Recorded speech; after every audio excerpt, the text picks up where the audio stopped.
Hello, mga kamaster, maraming salamat po sa lahat ng tumatangkilik ng Number 1 Supreme Warrior.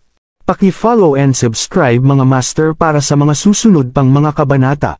Number 1 Supreme Warrior. Kabanata 471.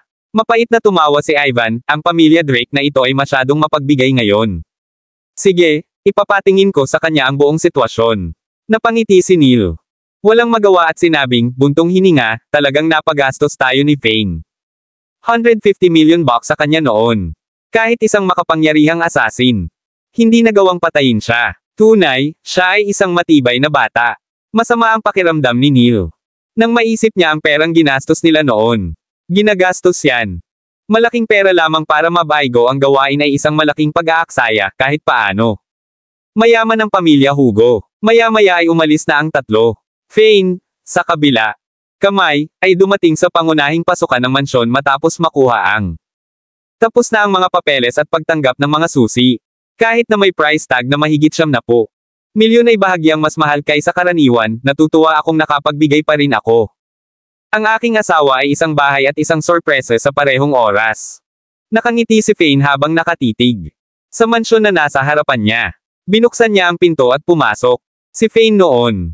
Mas nasiyahan pa pagkatapos tingnan ang hardin at ginawang renovation. Para sa mansyon. Sa likod ng mansyon, may isang hanay ng mas maliit. Mga bahay. Ang mga ito ay mukhang kahanga-hanga, angkop na gamitin bilang tirahan. Ang mga katulong ng bahay na ito. Sa palagay ko ay wala pang ibang mga lugar. Sa mansyon na ito na maaaring mga ilangan ng karagdagang pagsasaayos. Napaisip si Fane para sa isang. Habang pagkatapos tumingin sa paligid. Pagkatapos ay tinawagan niya si Lana at inimbitahan siya. Para tingnan. Si Lana ay isang babae, kaya marahil ay mas maganda ang mata ng isang babae. Sa pagtukoy kung aling mga lugar ang nangangailangan ng karagdagang pagsasaayos. Hanggang noon, magiging siya. Kayang gawin ang mga kinakailangang pagbabago. Wala pang 20 minuto dumating si Lana. Ipinarode niya ang kanyang sasakyan sa pasukan bago pumasok. Wow! Anong bahay? Master! Naku, naiinggit ako sa isang bahay na ganito kalaki. Mas masarap ang pakiramdam. Nakatira dito kaysa sa aking lugar. Sinabi ni Lana kay Fane na naninigarilyo noong siya pumasok sa mansyon. Paano ka naging makakalimutin? Bakit ikaw pa? Tinatawag mo ako bilang iyong Panginoon. Walang magawa si Fane habang nakatitig sa sexing ginang sa harapan niya. Say, walang tao dito maliban sa atin, hindi ako tumawag. Ikaw ang aking Panginoon sa napakatagal na panahon ngayon at ang aking bibig ay hindi makalaban ng anuman. Mas matagal, okay. Alam mo, mas gusto ko yung mga araw na nasa military tayo kung saan ako. Kailangan kitang tawaging Panginoon araw-araw. Naiinip na akong naninirahan sa gitna. Probinsya. Umupo si Lana sa harap ni Fane, pinag-cruise ang kanyang sexing mahahabang slender legs. Nakasuot siya ng purple kipaw dress na nagpaganda sa kanyang katawan. Lalong lumantad. Kung bored ka, pwede kang magbakasyon palagi o. Isang shopping trip, hindi dapat maging ganoon kahirap para sa isang taong kagaya mo. Maghanap ka ng isang kumpanya. Sabi ni Fane habang nagpapakawala ng mapait na ngiti. Nahanap ko. Walang kabuluhan ang lahat. Hindi kasing saya ng paggugol ng oras sa iyo, Master. Lana. Patuloy habang tumatawa. Oh, tama na, Master. Bakit mo ako inimbitahan? Dito. Ipapakita mo ba sa akin ang paligid ng iyong mansyon? Tama, alis na tayo. Tingnan natin ang paligid ng mansyon para lang makita kung meron. Ang lugar ay kulang o nangangailangan ng pagsasaayos. Pakiramdam ko ay hindi masyadong masama ang lugar, ngunit may nararamdaman lang at hindi ako sigurado kung ano talaga iyon. Bukod dito, ikaw ay isang babae, kaya dapat mong masdan ang lugar na ito. At sabihin sa akin kung may problema o wala. Sabi ni Fane, pinakita si Lana sa paligid. Ang lugar. Pagkatapos niyang maglibot sa lugar, kinausap ni Lana si A. Mapait na tawa. Master, nakakabilib ang mga renovation. Masasabi ko na ito. Ang dating may-ari ay isang taong may kultura at panlasa. Maaari kang lumipat ng wala. Nag-aalala ngayon. Habang nagsasalita siya, tinuro niya ang isang couch sa main lobby at sabi, ang tanging hinanakit ko ay ang sopa na ito. Medyo na-date ito at nararamdaman. Off. Ito ay hindi angkop para sa mga kabataan. Dapat mong baguhin ito. Tama, tama. Tama. Naramdaman kong may hindi bagay. Ngayong naituro mo na. Ikaw ay ganap na tama. Agad namang tumango si Fane. Saka siya tumingin sa oras at sinabing, "Tara na, gabi na. Hayaan mong i-treat kita sa isang pagkain." Pagkatapos ay mamili tayo ng sopa at bagong hapagkainan sa gabi. Kabanata 472. Hindi nagtagal ay lumabas na sina Fane at Lana para sa ilang kasangkapan. Namimili, bawat isa sa kanilang sariling mga kotse. Gayunpaman, hindi niya inaasahan na makakasagasa si Ivan, na pauwi na, habang nagmamaneho sila palayo sa mansyon. Si Fane at ang mayamang babae na iyon. Napabuntong hininga si Ivan. Hindi ito sa kanya. First time na nakabangga sa kanilang dalawa. Bagamat nakamaskara si Lana. Sa tuwing lumalabas siya para pigilan ang mga tao na makilala siya, magagawa ni Ivan. Kilalanin pa rin siya mula sa likod, ang mga mahahabang binti at hindi kapani-pani walang kaakit-akit. Figure. Ang babaeng umalis kasama si Fane kanina ay kailangang ganoon din kay Oman. Babae na pumunta sa auction. I think naiintindihan ko na ngayon. Hahaha, yun. Hindi dapat kay Fane ang pera. Hindi siya nakakakuha ng advance mula sa buwan ng sahod na ibinibigay sa kanya ng pamilya Drake. Ito ay dapat na mayaman. Pera ng babae. Tumawa ng malakas si Ivan, nakaramdam ng sobrang saya. Ito ay mapalad para sa kanya na ang mansyon ay malapit sa tahanan ng pamilya Taylor, Kung hindi, hinding-hindi niya matutuklasan ang gayong sikreto. Agad siyang tumawag. Sina Neil at Ken, na parehong collies lang, at sinabihan silang bumalik. Kaagad. Ano ang problema, young Master Ivan? Bakit mo kami gusto? Babalik ka nung collies lang natin. Parehong nakasimangot sina Ken at Neil nang sila. Nakilala si Ivan. Mukha silang naguguluhan. Nakita ko lang si Fane na lumabas doon. Mansyon. Sabi ni Ivan habang tumatawa ng baliw. Nalungkot ang mga ekspresyon ni Ken. Gaya ng sinabi niya, young Master Ivan, nagbibiro ka ba? Gusto mong sumama kami. Bumalik dahil dito. Ang aking oras ay mahalaga sa akin. Napakaraming pera ang ginastos ni Fane. Nabilhin ang mansyon na iyon, halatang nasa sabik siyang tingnan ang kanyang sarili, hehe. Ito ay tulad ng kapag ikaw ay nagpakasal sa isang magandang babae, hindi ba? Excited akong matulog sa kanya.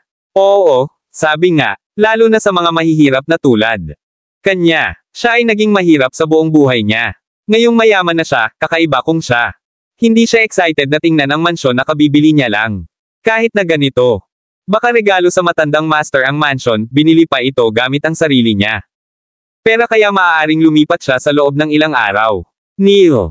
Ipinaliwanag. Pakiramdam niya ay gumagawa si Ivan ng bundok mula sa isang molehill. Ivan. Hindi siya nakaimik habang iniikot ang mata sa kanilang dalawa. Aniya, kung ganoon. Ang kaso lang, bakit pa kita tatawagan para bumalik sa una? Lugar. Oo, nakita ko siyang lumabas ng mansyon na iyon pero may kasamang babae. Siya, babae. Hindi ba si Selena iyon? Nagulat si Neil. Bago gumawa ng ligaw na assumption, sinabi niya, si Miss Tanya kaya ang babaeng iyon. Pwede ba Miss? Tinawag ni Tanya si Fane dahil gusto niyang magbid para sa mansyon. Oo, kung nagpa siya si Miss Tanya na bilhin ang mansyon na iyon, ipapaliwanag nito ang lahat. Nangyari lang yon. Kinuyam ni Ken ang kamao at sinabing, Fane, B***** na yan. Talagang ginamit niya ang pagbili ni Miss Tanya ng mansyon na ito para labanan ka. Young Master Ivan. He made US butter up to him, and now it seems that hindi kailanman pag-aari niya ang pera. Tinutulungan lang niya ang pamilya Drake na bumili ng mansyon. Paano tayo makakalaban sa pamilya Drake? Kami ba? Kahit na magkaroon ng pagkakataon laban sa kanila. Nagsuot ng kakaibang ekspresyon si Ivan. Nagsalita siya. Na may mapait na tingin, parehong kahanga-hanga ang mga imahinasyon mo. Gayunpaman, ang babaeng iyon ay hindi si Miss Tanya at hindi rin si Selena. Iyon ay iyon. Mayamang babae na nakilala natin mula sa auction house noong araw na iyon. Siya, parehong Neil. At napabuntong hininga si Ken. Hindi nagtagal ay sinampal ni Ken ang kanyang mga hita at nagmura. F***King B** na si Fane. Sinabi ko sa lahat na ang babae ay dapat na isang mayamang babae. Walang dod ang si Fane ang kanyang sugar baby. Ayaw lang umamin ng brat na yon. Ito, kahit si Selena ay ayaw maniwala sa akin. Hindi ito ang aming unang pagkikita. Sa sitwasyong ito, at ngayon tila lahat ng iyon ay dapat na totoo. Kabanata 473. Oo, nakaalis na sila nang makita ko sila kaya hindi ko nagawa. Kumuha ng larawan sa oras. Magiging kahanga-hanga kung gagawin ko, ngunit tumango si Ivan habang siya nananaghoy. Nagpatuloy siya pagkatapos ng ilang pag-iisip, ang pera ay dapat sa kanya. Siya. Dapat binili ito para sa kanya. Oo, young Master Ivan, dahil nabubuhay ka. Sa tapat ng mansyon na iyon, dapat mo itong bigyang pansin nitong mga ilang araw.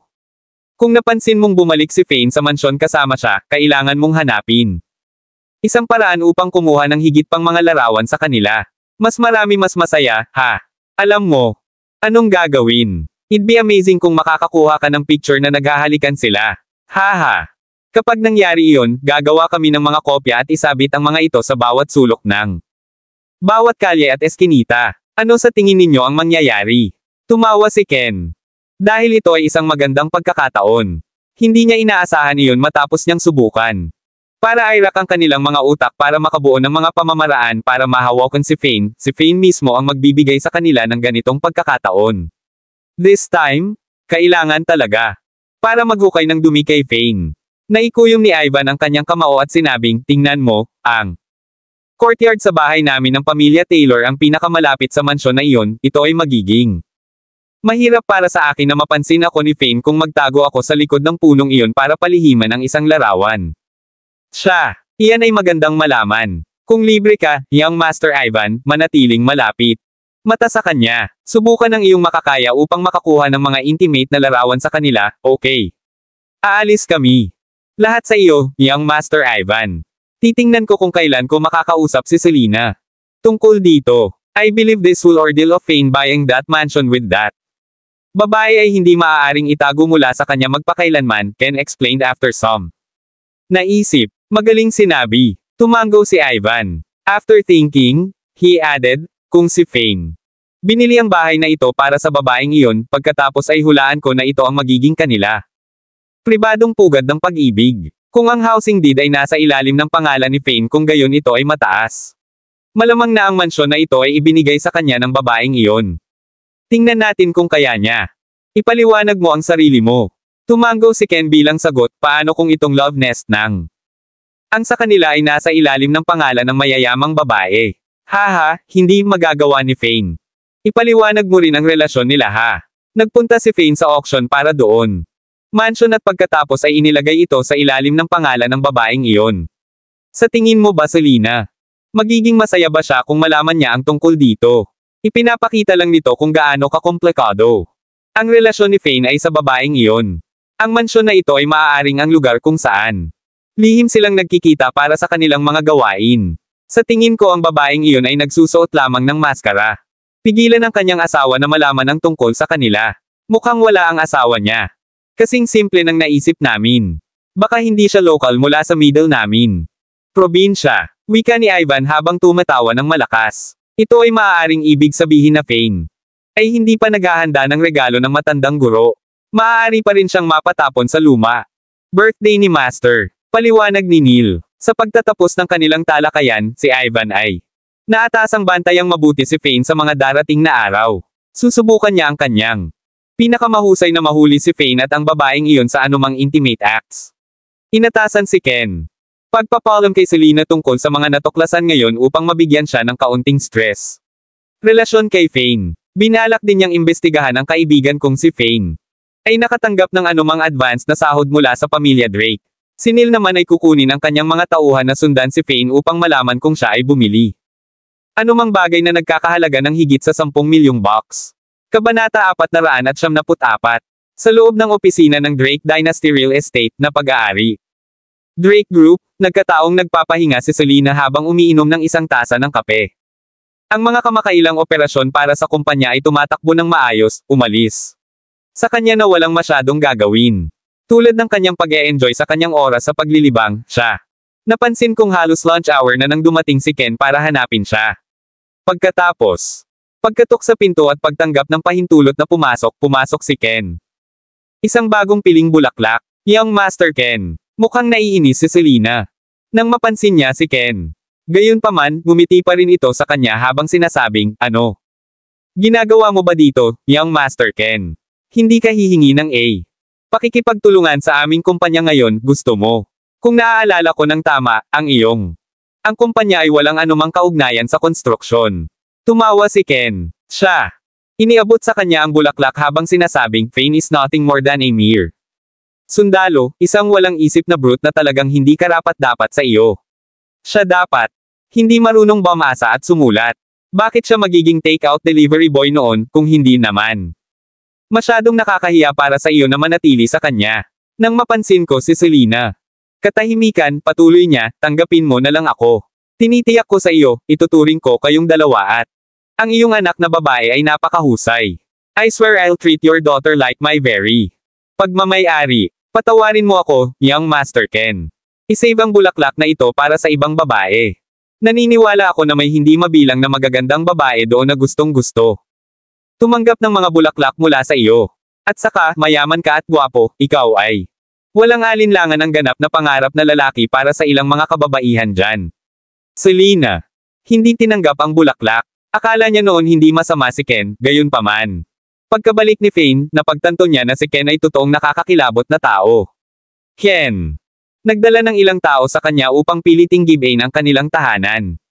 Kung siya ay tunay na isang marangal na tao, hinding-hindi siya gagamit ng gayong maling paraan. Napagtanto ni Ken na hindi tatanggapin ni Selena ang kanyang bulaklak kahit na naghintay ng isang mabuti ng matagal. Awkward siyang tumawa bago inilagay ang bulaklak sa deck sa kabilang dulo. Pagkatapos ay lumapit siya sa kanya at nagpatuloy, oo. Oo, oo. Inaamin kong mayaman ako at medyo mataas ang katayuan ko sa lipunan. Ito ay wala. Alinlangang isang grupo ng mga magagandang babae ang gugustuhin ako kung hahanapin ko. Sila. Tumigil siya sandali pagkatapos sabihin iyon bago nagpatuloy. Gayunpaman, loyal ako sa iyo. Alam mo yon. Ang ibang babae ay hindi man lang fraction ng kung ano ka sa aking mga mata. Talaga. Kung ako ang tatanungin mo, sa tingin ko, na kung mas mahirap para sa iyo na makakuha ng isang bagay, mas gusto mo. Para magkaroon nito, tama ba? Hindi ba't lahat kayong lalaki ay ganito? Malamig na tumawa si Selena at sabi, young Master Ken, mangyaring huwag mo na akong guluhin pa. Imposible. Para lagi kaming magkasama, and not to mention, medyo mabait ang asawa ko. Ako, mayroon din akong anak na babae, kaya medyo kontento na ako sa aking buhay. Kaya, pakiusap, ako. Sana hindi mo na ako istorbohin ulit. Ang iyong asawa ay mabait sa iyo. Ken. Malamig na tumawa habang sinasabi, kung napakabait niya sa iyo, bakit niya hahanapin? Yung mayamang babae. Sa tingin ko ikaw ay masyadong walang muwang at hindi mo alam iyon. *** ng lalaking nagsinungaling sayo. Mayaman na babae. Napakunot ang noo ni Selena. Narinig ang mga salitang iyon. She asked, bakit ka nagbubuga ng walang basang kalokohan? Nang wala na naman, Ken. Walang basang kalokohan. Natawa si Ken sa sinabi niya. Selena, wala kang ideya kung anong klaseng tao talaga si Fane, ayaw mo. Intindihin mo siya ng mabuti. Gaano mo siya kakilala bago magpakasal? Siya. Ikaw ay ganap na nakakalimutan, tama. Siya ay inarkila sa pangalawa araw ng iyong kasal, at ang pag-alis na iyon ay umabot ng 5 buong taon. Kabanata 495. Wala pang isang buwan bumalik siya, di ba? Sa tingin mo ikaw ba talaga? Intindihin mo yung lalaking yon. Siya ay walang iba kundi isang sugar baby ngayon. Ikaw. Hindi magkakaroon ng kahit isang palatandaan. Ang isang tunay na sugar baby ay manloloko sa iyo sa likod. Iyong likod. Nakita namin siya ngayon. Kasama niya ang mayamang babaeng iyon, ganoon din. Babae na gumastos ng 500 milyong bucks para manalo sa bid para sa makinang na iyon. Perlas noon pa. Habang nagsasalita si Ken, mas naging emosyonal siya. Maging ang kanyang leeg ay namula. Lalong sumimangot si Selena nang mapansin niya kung paano. Hindi ka pani-pani walang galit si Ken. She was indeed quite skeptical of Fane then since hindi lang si Ken ang nagsabi sa kanya noon. Kahit si Michael ay nagkaroon. Sinabi ang parehong bagay. Sa huli, gayunpaman, pinili pa rin niyang magtiwala kay Fane. Iniisip na si Fane ay hindi isang taong gagawa ng ganoong bagay, gayunpaman. Nabanggit ni Ken na nakita niya ulit si Fane kasama ang mayayamang babae ngayon, pagkakaroon. 2 beses na inakusahan ng parehong bagay, totoo kaya ito? Hindi banggitin. Masyadong mapangahas ang dating palusot ni Fane. Sinabi niya sa kanya na ang Diyosa ng digmaan, si Lana, ang kanyang alagad. Hindi ba ito nakakatakot na marinig? Kahit siya. Inaangkin na ang lahat ng 9 na Diyos ng digmaan ay kanyang mga alagad din. Ikaw, ano? May ebidensya ka ba? Kung wala kang ebidensya, nagbubuga ka lang. Kalokohan sa ibang tao. Nauutol na sabi ni Selena pagkatapos. Nananatiling tahimik saglit. Alam ni Ken na nagsisimula ng maniwala sa kanya si Selena. Nang mapansin niya ang reaksyon nito. Natuwa siya sa sinabi niyang, syempre, ako. May ebidensya. Ang pinsan mong si Ivan, si Neil, at ako ay magkasama, at silang tatlo. Nakita natin silang dalawa na magkasama. Hindi niya inaasahang magre-reply si Selena ng ganoon. Malamig na tono, hey, ikaw, Ivan, at Neil. Hindi ako maniniwala sa isang salita mula sa ang dalawang iyon dahil kayong lahat ay isang grupo lamang ng mga kakilakilabot na tao na napupuot kay Fane. Akala mo ba maniniwala ako sa sinabi mo? Natahimik si Ken, hindi magawa makipagtalo sa kanya. Tumawa ng mapait, ang tanging nasabi niya ay, sige, ayos lang. Kung ayaw mong paniwalaan ang isang salita na sinasabi ko ngunit may isang bagay na totoo, tama ba? Huminto muna si Ken bago nagpatuloy, the mansion opposite of the Taylor family. Bahay ay auction ngayon. Alam niyang Master Ivan na si Old Master Taylor. Mahal ang mansyon na iyon dahil nasa tapat mismo ng tahanan ng pamilya Taylor. Siya. Nais bilhin ang mansyon bilang regalo para sa ika-70 ng Old Master. Kaarawan. Anong kinalaman niyan kay Fane? Mayaman na si Ivan. Pagkatapos ay silang deal sa proyektong iyon sa South Hill Real Estate, hindi ko kaya.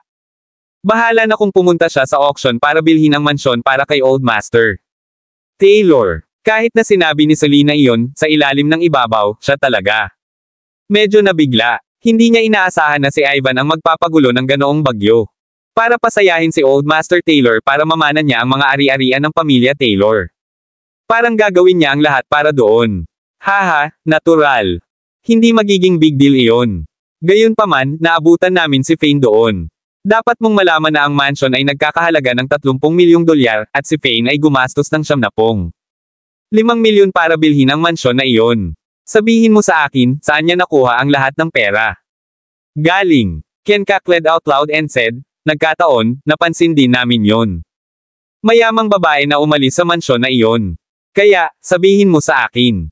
Hindi mo ba naisip na nasa relasyon sa isa't isa? Hindi ba siya isang makulat na tao? Kabanata 476. 95 million bucks talaga ang ginastos niya para bilhin ang mansyon na iyon. Hindi pwede. At nasagasaan mo na naman siya at ang mayamang babae na iyon. Umalis sila dahil doon. Mansyon. Bahagyang naging mapait ang mukha ni Selena. Kung ang inaangkin nila ay totoo, talagang kakaiba ang relasyon ni Fane sa mayamang babaeng iyon. Kung lahat ng iyon ay totoo, ibig sabihin ay ang lalaking kanyang ginugol ng 5 taon. Desperately waiting for his return actually lied to her, and that she would. Naging pinakahanggal na babae sa buong mundo. Siyempre totoo. Kung hindi ka naniniwala sa akin, maaari tayong magtungo sa auction house at magtanong. Kung mayroon talagang isang lalaki na nagngangalang Fane na bumili ng mansyon sa halagang 70. 5 milyong piso. Agad namang sinabi ni Ken, I can't lie about that now, pwede. Ako. Sumimangot si Selena, na natiling tahimik. Bahagyang nakaramdam ng kirot ang puso niya. Naramdaman niya. Hindi ka pani-pani walang mali. Sa nakalipas na 5 taon, labis siyang nagdusa. Pangungot siya at panghuhusga alang-alang kay Fane at sa kanilang anak na babae na tretuhin. Sa ganitong paraan, paulit-ulit na sinabi sa kanya ni Fane kung gaano niya ito kamahal, pero siya pa rin naghanap ng mayayamang babae. Not to mention, bumili talaga sila ng love nest sa tapat mismo ng bahay ng pamilya Taylor. Hindi ba ito ang nakakainsulto ang gagawin sa kanya? Hehe, ginawa nila ang kanilang love nest sa harap ng kanilang bahay. Talaga, Selena, kung magsisinungaling ako sa iyo sa pagkakataong ito, masasaktan ako. Kidlat, nagtaas ng kamay si Ken at agad na nagmura. Selena, may naalala pa sa sandaling ito, ang pangyayari kung saan bumalik si Fane. Uwi sa sobrang gabi. Siya ay may ilang alak na inumin at kapag siya pag-uwi, ang bango ng pabango ng isang babae ay nagmumula sa kanya. Katawan. Nang tanungin siya tungkol dito, sinabi niya sa kanya na ito ay si Miss. Ang pabango ni Yvonne. Lasing na lasing si Miss Yvonne at kinailangan niyang buhatin ito pauwi sa kanyang likuran. Sa makatuwid, ang pabango. Ngayon, gayunpaman, hindi magawa ni Selena. Tulong ngunit pakiramdam ng pag-aalinlangan tungkol sa katotohanan kanyang inaangkin. Kasama ba talaga niya iyon? Mayamang babae noong gabing iyon.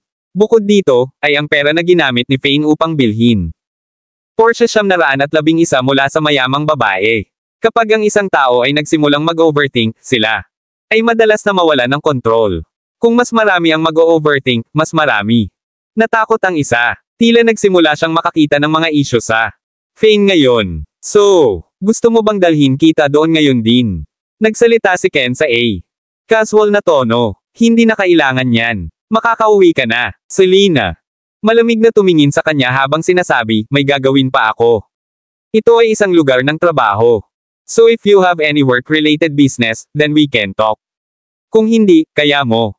Iligtas mo ako dyan. Selena, hindi ka maaaring magpanggap na hindi mo alam. Tama. Tinanguan ka ng tanga ni Fane, ang hamak na iyon. Ikaw, ang iyong sarili ay nagkaroon.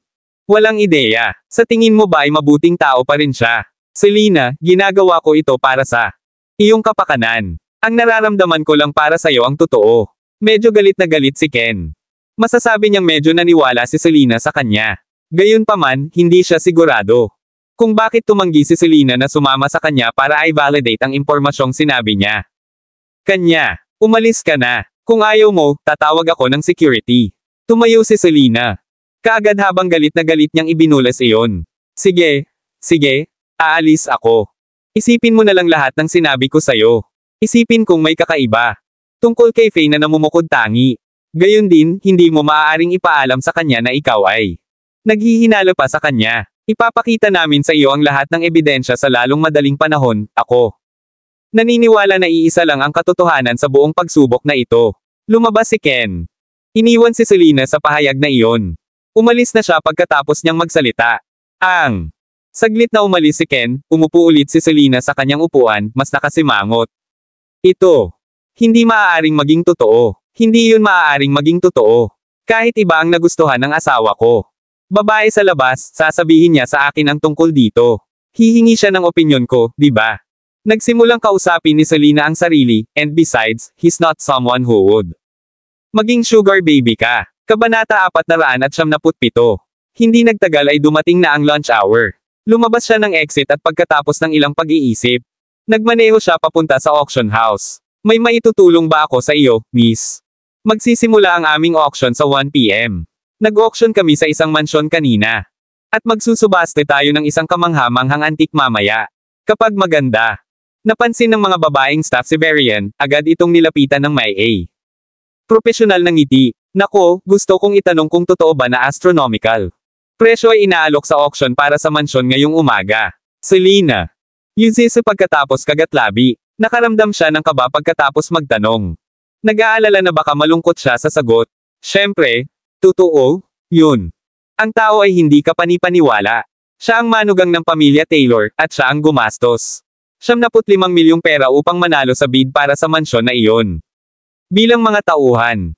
Nagsalita, naiinggit siyang napabulalas, tunay, ang pinakamayaman sa mga pinakamayaman. Talagang mayroon siyang ganoong kalaking pera upang bilhin ito sa isang kapritsyo. Ikaw. Paano mo nalaman na manugang siya ng pamilya Taylor? Naramdaman ni Selena. Malungkot pagkatapos marinig ito. Bukod kay Fane, sino pa ang tatawagin? Ang manugang ng pamilya Taylor, maaari bang may ibang tao? Siyempre alam ko. Alam ng lahat. Agad namang sinabi ng staff, may taya siya. Kasama si Young Master Ivan. Pareho silang patuloy na nagdaragdag sa kanilang mga bid. Ito ay baliw, sinasabi ko sa iyo. Kung sino raw ang natalo sa bid para sa mansion, ang natalo ay kailangang sumikat sa sapatos ng nagwagi, at ito pala ang manugang. Nanalo. O tama, si Young Master Ivan ang nagbanggit ng detalyeng iyon. Sinabi niya na ang taong iyon ay manugang ng pamilya Taylor. Kung wala siya, kahit wala kaming ideya, si Selena ay may kakaibang ekspresyon habang sinabi niya, Ivan. Talagang pinakintab ang sapatos ng manugang. Siyempre, at dahil wala sa may dala silang tela, napilitan si Young Master Ivan na kunin ang kanyang kamisete. Off to shine his shoes for him. Talagang walang awa ang manugang na iyon. Siya ay hindi. Kahit na natatakot na tumawid sa ibang tao, talagang ginagawang Young Master Ivan. Linisin mo ang talampakan ng kanyang sapatos. Paliwanag ng staff. Inilarawan ni Selena ang scene in her head, her heart feeling little better since Ivan did bully both. Marami sila ni Kylie. Kung hindi dahil siya ang Young Master ng ang pamilya ni Taylor at ang kanyang pinsan, wala siyang ibang hinangad kundi ang makita siyang patay. Maraming salamat. Umalis siya pagkatapos ng mapait na tawa. Gayunpaman, kung ano ang kaya niya.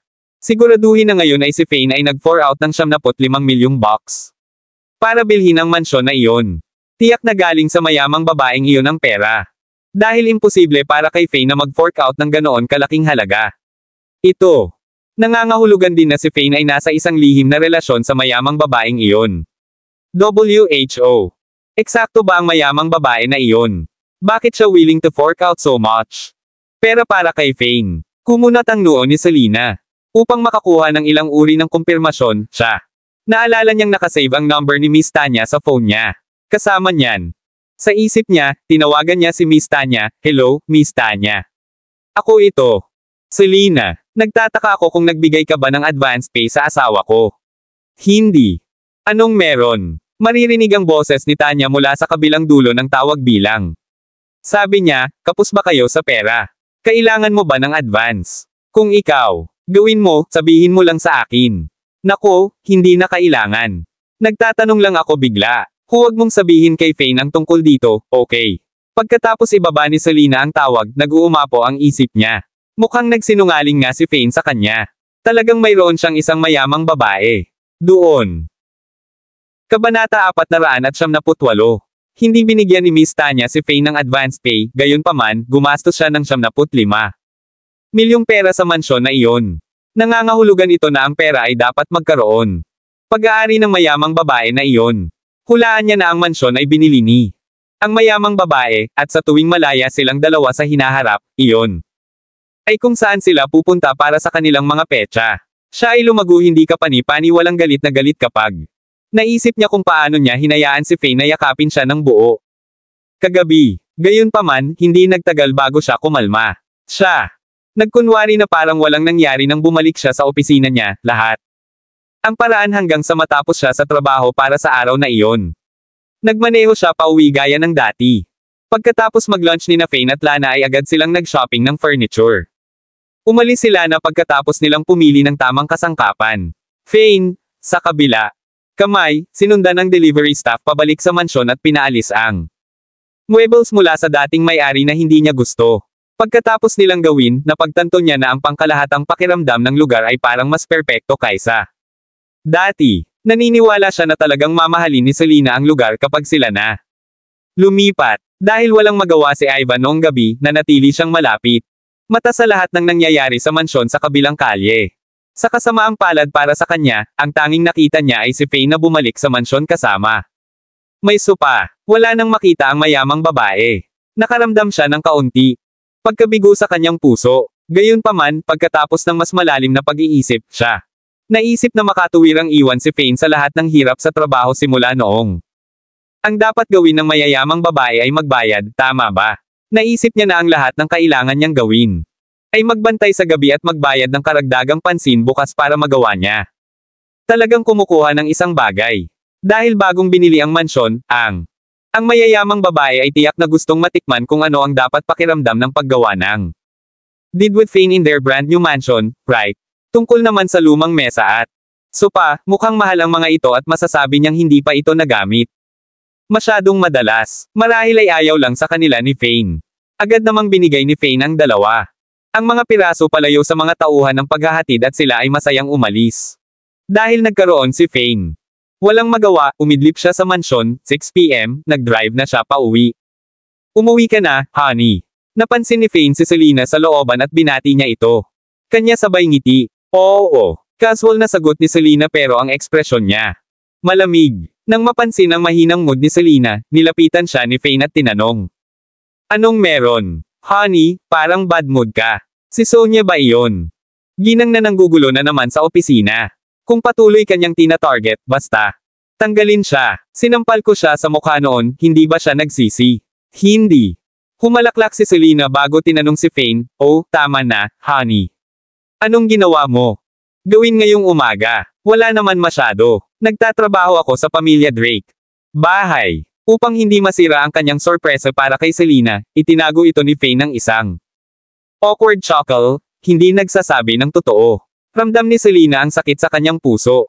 Pagkatapos niyang marinig ang sinabi nito, she chuckled and said, oh, Miss Tanya Treats. Maayos talaga ang pamilya namin. Dapat kang magsumikap upang suklian ang kanyang kabutihan ngayon. Okay, honey, bakit parang kakaiba ka ngayon? Sigurado ka ba dyan? Walang nangyari sa'yo. Kabanata 479. Nararamdaman ni Fane na masama ang pakiramdam ni Selena. Parang siya nga. May tinatago sa kanya. Tumawa si Selena at sinabing, hindi, ano ka ba? Pinag-uusapan. Bumalik na si Fane. May inaasikaso si Fiona sa bahay. Nang mapansin niya ang pagbabalik ni Fane, lumapit si Fiona na nakangiti ng masaya. O tingnan mo, ito ang aking kamanghamanghang manugang. Bumalik ka na. Parehong Selena at Fane. Nagkatinginan, agad na naramdaman na may sira. Fiona. Talagang binati ang kanyang manugang, at higit pa rito, tinawag siyang kamanghamangha. Ito. Nagparamdam sa kanila na parang may hindi magandang nangyayari. Ay hindi, ako. Hindi karapat-dapat sa iyong papuri. Awkward na tumawa si Fane at nagtanong, meron ba? May problema ba, mama? Hehe, ang talino mo talaga. Tumawa si Fiona kanina. Na nagsasabing, ilang araw ka nang sunod-sunod na hinahanap ni Sharon pero ikaw. Hindi pa nakauwi. Napabuntong hininga si Fane nang marinig iyon. Yung ekspresyon niya. Bahagyang lumabo. Mukhang magpapakita pa ang babaeng iyon dito. Ito. Parang ang kanyang biyenan ay maaaring nakakuha ng maraming magagandang deal. Nang ito dahil siya ay nakangiti ng napakasaya. Base sa itsura niya. Nag-aalala siya na baka subukan ng kanyang biyenan na i-matchmake si Sharon. Siya dahil muntik na silang pilitin ni Fiona na magsama para sa pera. Bilang inaasahan, patuloy ni Fiona, si Miss Sharon ang ginang ng pamilya George. Ngayon na siya ay matagumpay na pamayat, siya ay mukhang kasing ganda ko. Anak na babae, lumapit siya para lang sa iyo at binigyan kami ng bawat piraso ng jade, sila. Lahat mukhang mahal, baka milyon ang halaga. Sabihin mo, gusto ka pa rin niya eh. Marami. Gusto kanyang makausap. Nang matapos siyang magsalita ay lumabas na siya. Isang box at binigay kay Selena. Sabi niya, eto, Selena. Ito ay isang regalo. Na inihanda ni Sharon para sa iyo.